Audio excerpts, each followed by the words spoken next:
42-year-old Samuel Otasi and a relation were at the police divisional headquarters, Igbogeni, where he was detained for poisoning 3 of his sons after a prophecy that they were wizards. Judge Odogo made a pronouncement in the church that I have some children and I'm not marrying the mother again.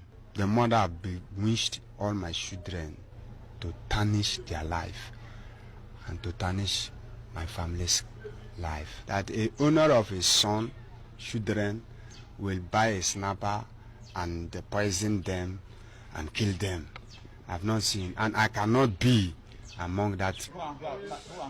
Otasi is accused of forcing the content of an insecticide called Sniper down the throats of his sons, aged 10, 12, and 14. But the elders miraculously survived the lethal dose of the liquid. My father bring a roof from his pocket and give to Levi. And Levi now tie me and my brothers down and give us the snapper to drink. I used my head and my legs to crawl out from the bush and now managed to escape. When he came, the hands were swollen and there were marks showing that I had been tied for a while, both on the hands and then the legs.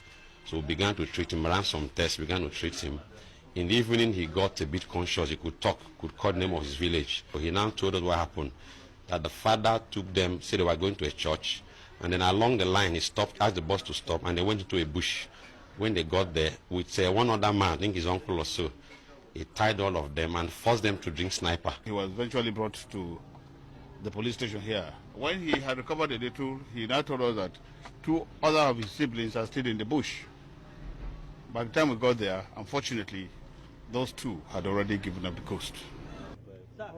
The Commissioner of Police, Bayelsa State, and officers of the command visited the crime scene where the wooden crates used to convey the bodies of the 2 boys were shown to journalists. This is the scene where the whole incident took place. And the rescue. This is exactly where the rescue took place also. Parents must be wary. Even if they have personal problems to themselves as spouses, it must not go to the children. Now these 2 children now have been lost forever. And this one is just bad news, it's right. That shouldn't be the case. Back in detention, the police says Samuel Otasi will have his day in court. 2 grandsons dead, 1 in hospital and her son in detention. Mother of the suspect breaks down in tears. Ofieteme George, TVC News, Yenagoa, Bayelsa State.